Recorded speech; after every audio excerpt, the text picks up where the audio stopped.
ربی اشرح لی صدری ویسر لی امری واحلل عقدۃ من لسانی یفقهوا قولی ربی یسر ولا تعسر وتمم بالخیر وبک نستعین یا فتاح یا فتاح یا فتاح ربی یسر ولا تعسر وتمم بالخیر وبک نستعین یا فتاح یا فتاح یا فتاح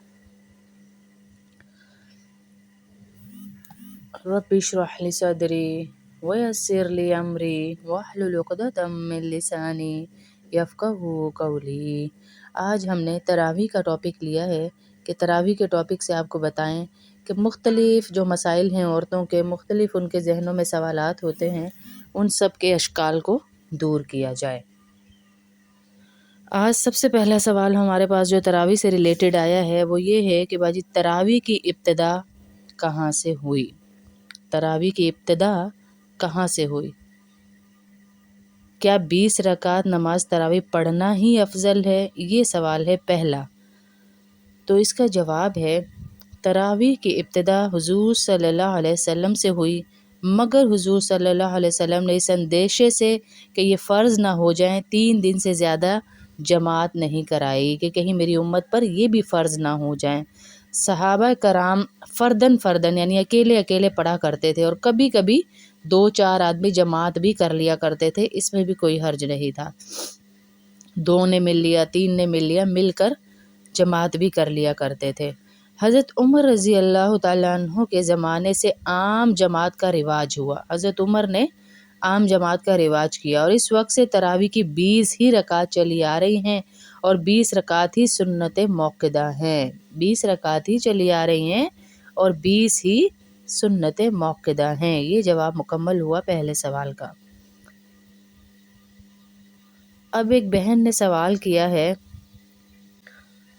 کہ روزے اور تراویح کا آپس میں کیا تعلق ہے؟ کیا روزہ رکھنے کے لیے ضروری ہے کہ تراویح پڑھی جائے؟ ضروری ہے یہ کہ تراویح پڑھی جائے؟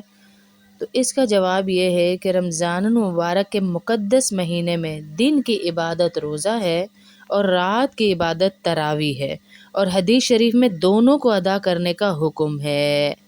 چنانچہ ارشاد فرمایا مشکات میں کہ جعل اللہ صیامہ فریضہ وقیام لیلہ تطوعا۔ اللہ تعالیٰ نے اس مبارک ماہ کے روزے کو فرض کیا ہے اور اس میں رات کے قیام کو نفلی عبادت بنایا ہے، اس لیے دونوں عبادتیں کرنا ضروری ہے۔ روزہ فرض ہے اور تراویح سنت موقدہ ہے، غیر موقدہ نہیں ہے، غور سے سنیے گا، سنت موقدہ ہے۔ اب اگلا سوال ہے ہماری بہن کا کہ جو شخص روزے کی طاقت نہ رکھتا ہو وہ بھی تراویح پڑھے؟ اگر کوئی شخص بوجہ بیماری رمضان مبارک کے روزے نہ رکھ سکے تو وہ کیا کرے؟ نیز یہ بھی پوچھا گیا کہ ایسے شخص کی تراویح کا کیا بنے گا، وہ تراویح پڑھے یا نہیں؟ یعنی بیماری کی وجہ سے روزہ تو چھوڑ رہا ہے، تو تراویح کا پوچھا جا رہا ہے کہ تراویح کا کیا کرے۔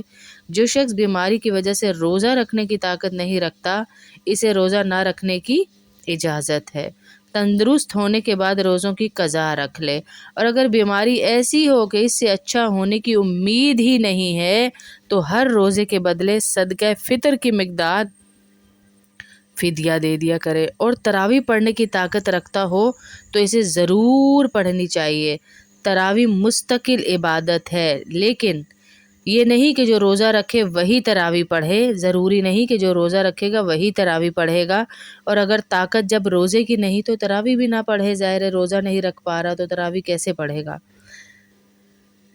اگلا سوال ہے تراویح باجماعت پڑھنا کیسا ہے؟ اگر کسی مسجد میں جماعت کے ساتھ نہ پڑھی جائے تو کچھ گناہ تو نہیں؟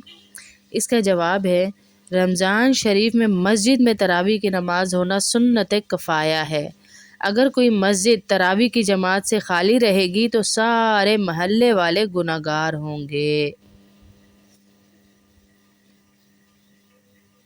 8 تراویح پڑھنا کیسا ہے؟ یہ ایک بہن نے ہم سے سوال کیا ہے کہ اب جب کہ رمضان کا مہینہ ہے اور رمضان میں تراویح بھی پڑھی جاتی ہے، مگر ہمارے گھر والے کہتے ہیں کہ تراویح 20 سے کم نہیں پڑھنی چاہیے، جبکہ کئی لوگ کہتے ہیں کہ تراویح 8 بھی جائز ہیں اور 12 بھی جائز ہیں۔ اب آپ بتائیں کہ کیا 8 تراویح پڑھنا جائز ہے یا نہیں؟ حضرت عمر رضی اللہ تعالیٰ عنہ کے وقت سے آج تک 20 ہی تراویح چلی آتی ہیں، اور اس مسئلے میں کسی امام مجتہد کا بھی اختلاف نہیں، سب 20 ہی کے قائل ہیں۔ البتہ اہل حدیث حضرات جو ہیں وہ 8 پڑھتے ہیں، پس جو شخص اس مسلک کا ہو تو وہ 8 پڑھ لیا کرے، مگر باقی مسلمانوں کے لیے 8 پڑھنا درست نہیں، ورنہ سنت موقدہ کے تارک ہوں گے۔ اور دوسری بات یہ کہ صرف تراویح کے لیے آپ اہل حدیث بن جائیں اور دوسرے کسی معاملے میں آپ جب دوسری باری آئے کسی چیز کی تو آپ پھر دوبارہ سے اپنا مسلک چینج کر لیں تو یہ بھی گناہ ہے۔ ایک ہی مسلک میں رہیے جس مسلک میں آپ ہیں۔ اول تو ان چیزوں میں پڑھیے ہی نہیں بالکل بھی۔ 20 تراویحیں ہیں، 20 پوری پڑھ لیجئے، لیکن جو 8 پڑھ رہا ہے تو وہ اہل حدیث کے مسلک سے ہی شروع سے چلا آ رہا ہے تو وہ 8 پڑھے گا۔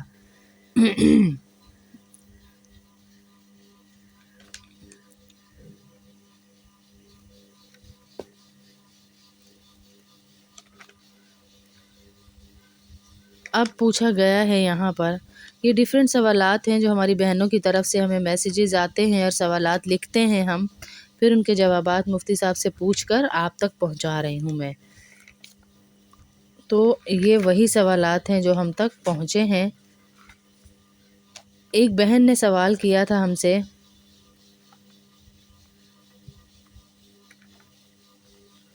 کہ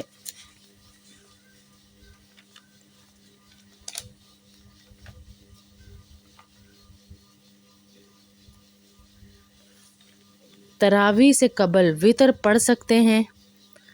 تراویح سے پہلے وتر پڑھنا کیسا ہے؟ یعنی یہ ان کا سوال ہے۔ تو وتر تراویح کے بعد پڑھنا افضل ہے، وتر کی نماز تراویح کے بعد پڑھنا افضل ہے کہا گیا، لیکن پہلے پڑھ لے تب بھی ہو جاتے ہیں، کسی پہ ہم کفر کا فتویٰ نہیں لگائیں گے، پہلے کوئی پڑھ رہا ہے تو تب بھی ہو جائیں گے۔ اب یہ سوال ہے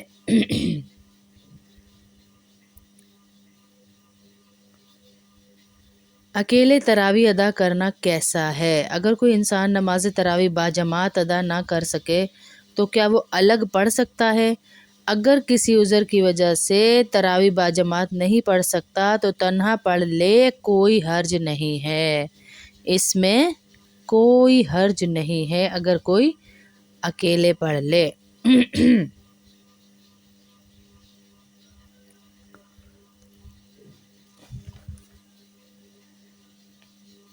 قرآن تراویح میں دیکھ کر پڑھنا جائز ہے یا ناجائز ہے؟ کیا اس کا حکم ہے شریعت میں؟ یہ پوچھا جا رہا ہے۔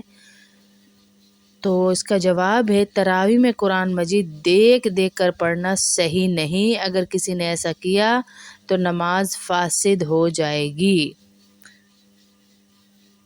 تراویح میں قرآن ہاتھ میں لے کر سننا کیسا ہے؟ اب یہ بہن نے سوال بنا کر بھیجا ہے کس طرح کہ میں نے قرآن پاک حفظ کیا ہے اور ہر ماہ رمضان میں بطور تراویح سنانے کا اہتمام کرتی ہوں، لیکن جو خاتون میرا قرآن سنتی ہیں وہ حافظہ نہیں ہیں اور قرآن ہاتھ میں لے کر سنتی ہیں، یا پھر کسی نابالغ حافظ لڑکی کو بطور سامع مقرر کر کے نفلوں میں یہ اہتمام کیا جاتا ہے۔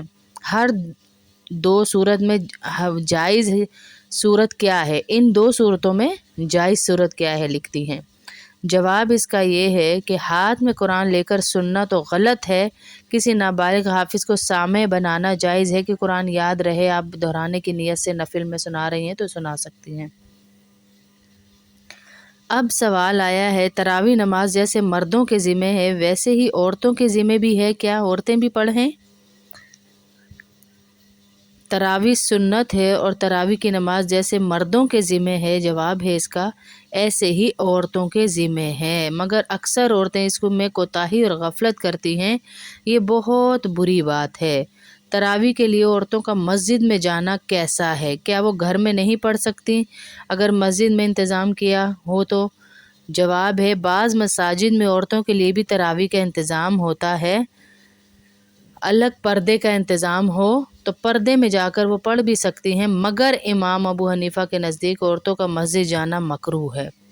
ان کا اپنے گھر پر نماز پڑھنا مسجد میں قرآن پڑھنے کی نسبت افضل ہے۔ لیکن آج کل کا جو دور چل رہا ہے نا، اس میں اگر عورتوں کے لیے بالکل پردے کی الگ جگہ بنائی ہوئی ہے، ہمارے امام صاحب نے بھی بنائی ہوئی ہے، تو ہم بھی وہاں جا کے ساری عورتیں پڑھتی ہیں۔ ایک نور، ایک جو رحمان کی وہ سکینت نازل ہو رہی ہوتی ہے وہاں مساجد مدارس پہ، وہ حاصل ہو جاتی ہے۔ گھروں کے ماحول میں جو ٹی وی، موبائل اور جو حالات ہیں، اس سے بہتر ہے کہ عورت کسی ایسی جگہ پہ پڑھے جہاں عبادت میں اور زیادہ اس کو مزہ آئے، عبادت میں اور زیادہ شغف ہو، عبادت میں اور زیادہ مشغولیت ملے اس کو، وہاں جا کر اس کو پڑھنی چاہیے۔